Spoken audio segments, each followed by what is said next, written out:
Добро вечер. Започнува дневникот на Канал Плюс. Ова се дел од денешните настани.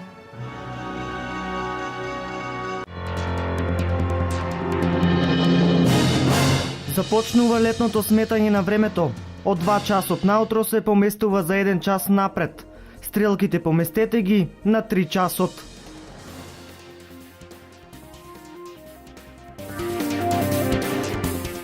По повод денот на планетата Земја, вечерва во 20 часот и 30 минути вклучете се во акцијата. Исклучете ги светилките со цел заштеда на електрична енергија.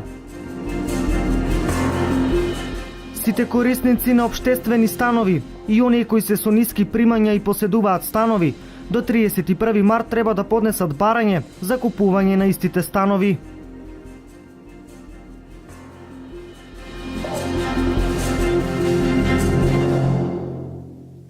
Летното сметање на времето во Македонија започнува вечерва во 2 часот по полноќ, кога стрелките на часовникот треба да се поместат за 1 час, односно наместо 2 часот часовникот треба да покажува 3. Менувањето на часовникот од зимско во летно сметање на времето се прави со главна цел да би се заштедело на енергија. Од недела во 2 часот наутро почнува летното сметање на времето. Часовникот се поместува за 1 час напред, односно стрелките од 2 часот се поместуваат на 3. Во поодамнешните години, променувањето на летното или на зимното сметање на времето, според психолозите може да се каже дека е представувало стресна ситуација на луѓето околу адаптирањето. Било е потребно околу 3 до 4 дена да се усогласи биолошкиот часовник, но веќе сега луѓето се навикнати и тој проблем околу адаптацијата е искоренет. Мислам дека веќе луѓето се навикнати, значи во недела во утринските часови се прави промена на времето и веројатно уште од сабота навечер веќе знаат да си ги сменат часовниците во сите соби и на телефоните. И мислам дека биолошкиот саат веќе некако на нас луѓето во Македонија говорам, ни е навикнат да се будиме веќе кога се приближува крајот на март месец, дека треба да има промена на времето, значи денот е зголемен, порано порано изгрева сонцето и подобро е и за вработените и за сите ова летно сметање на времето. А мислам дека нема никакви проблеми во врска со адаптирањето. Експертите сметаат дека додавањето за 1 час дневна светлина попладне најмногу им оди од корист на продавниците, спортските активности, земјоделството и на други дејности што се поврзани со дневна светлина. Една од причините на продолжување на часовното време е од прилоги за заштеда на електрична енергија со намалувањето на периодот на вештачко вечерно осветлување. Пременувањето од зимско на летно сметање на времето и обратно прв пат е забележено во 1916 година во државите на северот на Европа и сега се практикува во 70 земји.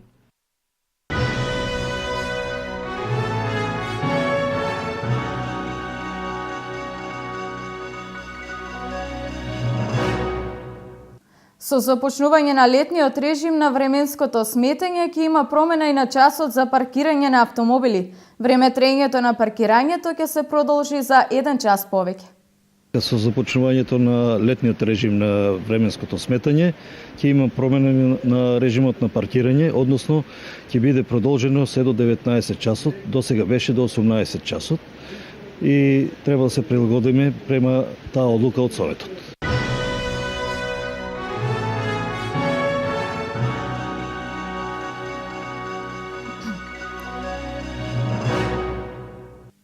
Вклучи се во акцијата и исклучи ги светилките. Вечерва со 1 часовно исклучување на електричните апарати се одбележува часот на планетата Земја со порака за намалување на користењето на енергетските ресурси и за намалување на климатските промени.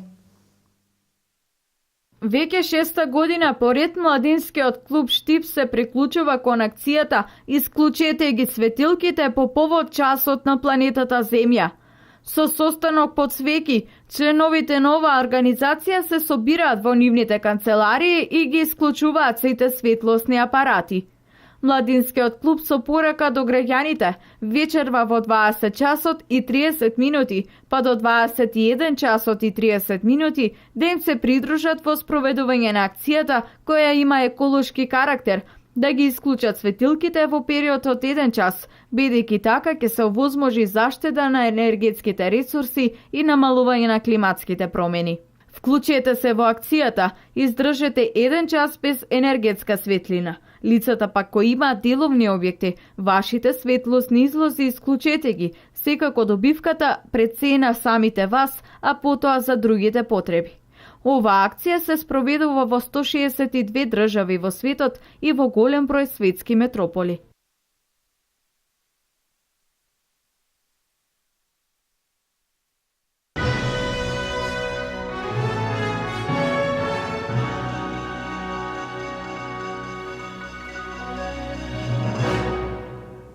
Јазикот е белег на еден народ, но грижата за него не е на високо ниво, сметаат експертите. Големо влијание врз македонскиот јазик имаат и глобализацијата, странските јазици, а секако и социјалните мрежи.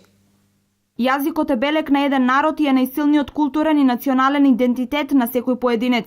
Со донесувањето на законот за употреба на македонскиот јазик постои обврска за негова правилна употреба, но грижата за јазикот не е на високо ниво. Велат експерти и додаваат дека се соочуваме со се помала употреба на македонскиот литературен јазик во нашето општество. Една од причините кои што јас би ги издвоила е, например, недоволната грижа на сите институции кои што се вклучени во процесот на една, би рекле, официјална комуникација.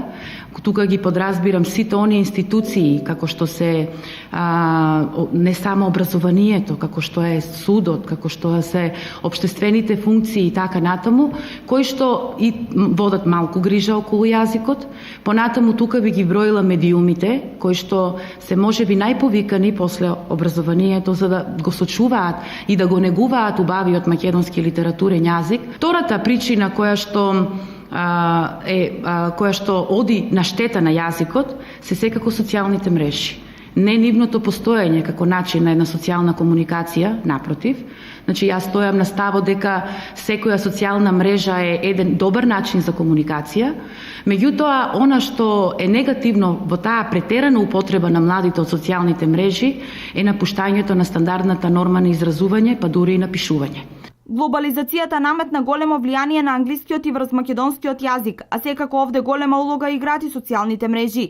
Во секој случај, странските јазици се богатство, но мајчиниот е основата. Многу често инсистирам на тоа дека кога веќе и кога ги користат социјалните мрежи, да пишуваат на кирилица, затоа што се соочуваме со една ситуација, тоа особено е видливо во писмените работи по македонски јазик, кога учениците пишувајќи на латиница избегнуваат да употребуваат одредени букви, дури и ги забораваат одредените букви од македонската кирилична азбука и нив ги заменуваат со некакви латинични букви, со некакви графеми кои што ги прават во нивното пишување или во комбинација со од латиничното и кириличното писмо. Во споредба со периодот од пред 20 на години, македонскиот јазик трпи сериозен развој, но правната регулатива која е неопходна не може многу да придонесе за свеста кај луѓето, за тоа дека употребата на македонскиот литературен јазик е потврда на она што се тие самите. Факт е дека младите се помалку зборуваат на стандарден јазик, факт е дека младите се помалку и помалку читаат. Со тој проблем се соочуваме посебно ние, професорите по македонски јазик и литература, и ние постојано го констатираме тој поразителен факт дека младите малку ни читаат. Меѓутоа, јас мислам дека проблемот тука е многу подлабок и многу општествената заедница треба да посвети многу повеќе внимание токму на овој проблем. Денес македонскиот јазик е признат во светот и представува лична карта на Македонија преку која се спознава значењето на националната свест и култура. Затоа и понатаму нека представува мотив за творење, цврста основа за градење на нови мостови на соработка и важен белег на македонската нација.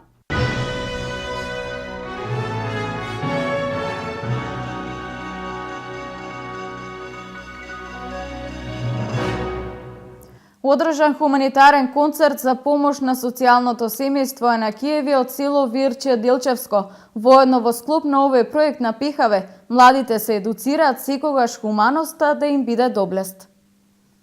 Во Делчево започна разиграниот хуманитарен викенд. Синоќа во салата на Општинското основно училиште Ванчо Прке се одржа хуманитарен концерт за помош на четиричленото семејство на Киеви. Семејството на Киеви од селото Вирче е од социјално ранливите категории и секоја помош е добродојдена. Во организација на младите волонтери на ПХВ проектот при Општинската организација на Црвениот крст, како и во соработка со Културното уметничко друштво Никола Јонков Вапцаров и Културното уметничко друштво Гоце Делчев се приреди хуманитарниот концерт. Преку оваа програма се учат младите на практичен начин како да прават проекти, како да прават добробит во заедницата во која што живеат и да им помогнат на оние кои што им е најпотребно. Минатата година во склоп на овој циклус ПХВ се направени 210 мали проекти со кои што им е помогнато на 4000 луѓе.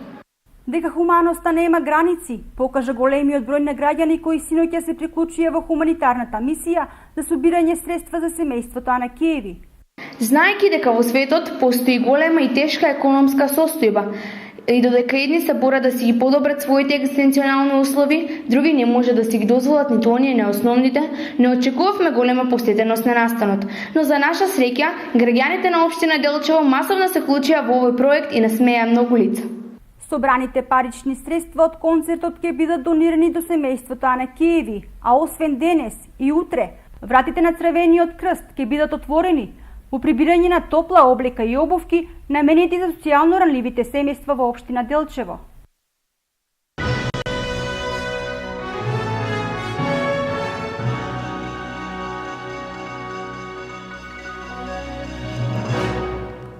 Општинскиот комитет на ВМРО ДПМН е од општина Штип иницијатор за одржување на народен собир во општината. Овој караван деновиве се одржува низ цела Македонија. Поканети се сите симпатизери, членови и граѓани на владеачката партија. Тоа е на иницијатива на сите наши членови, симпатизери, подржувачи па и граѓани на Република Македонија, кои што сакат да ја видат Македонија по патеката по која што се движи, односно продолжување на реформите, економскиот развој, привлекување на нови инвестиции, нови вработувања во Република Македонија и секако Македонија со еден позитивен углед во Европа и во светот.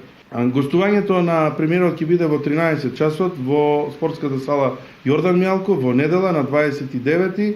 Значи, сите граѓани кои што сакаат да ги слушнат политиките на ВМРО ДПМН се добре дојдени на ова граѓански собир.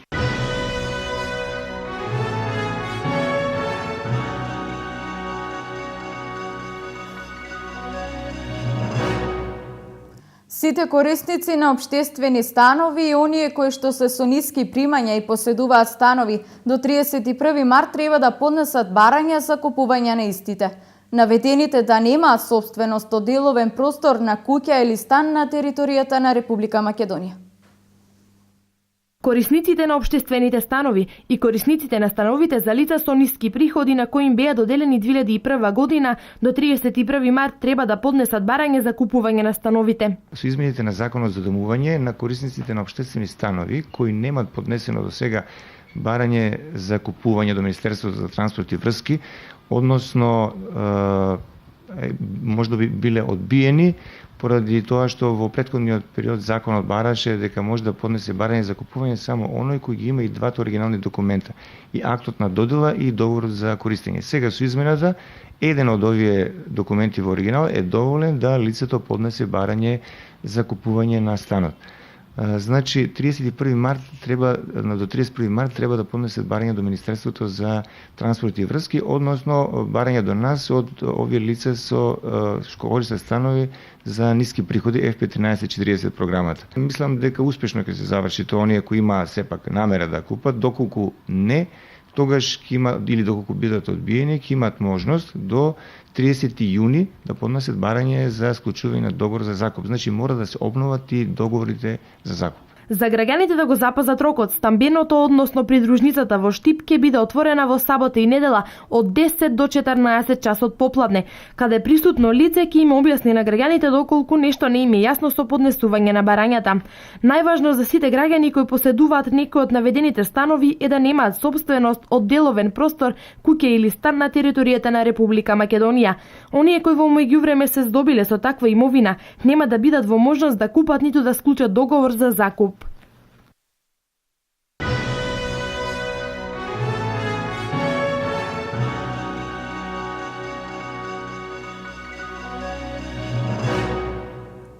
Период за садење на овошни насади и житарици. Експертите потсетуваат дека треба да се употребуваат сертифицирани материјали за поквалитетен род.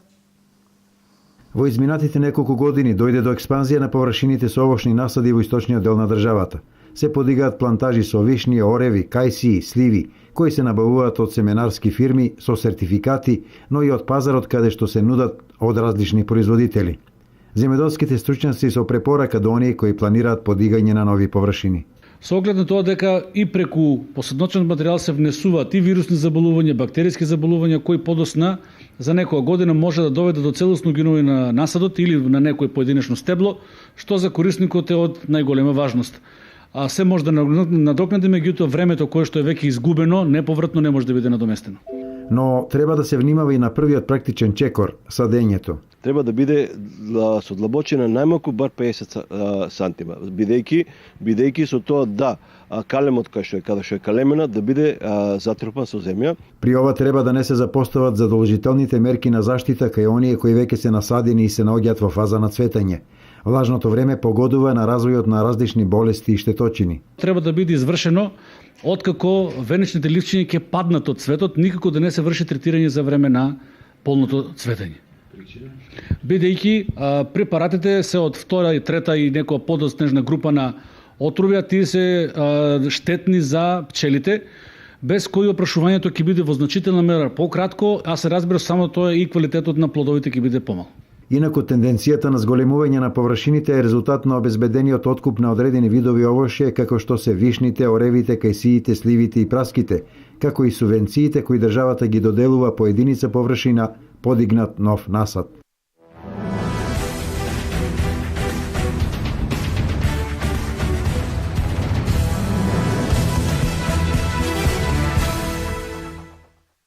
Вардар вчера во првиот полуфинален надпревар во СЕХА лигата беше елиминиран од белоруски Мешков Брест. Вардарци загубија со 28-32, што значи дека регионалната СЕХА лига оваа сезона ќе има нов владетел. Вардарци најмногу што успеа е да се доближат на 2 гола негатива на 10 на минути пред крајот, 23-25, но сепак нема сила за пресврат и пласман во финалето. Нашиот најдобар ракометар Кирил Лазаров започнува нов проект. Во Охрид од 22 до 28 јуни оваа година ќе организира ракометен камп. Ова лето момчиња и девојчиња од 10 до 17 години ќе имаат можност на ракометниот камп Кирил Лазаров 7 во Охрид да учат од нашиот најдобар ракометар и капитен на машката ракометна репрезентација.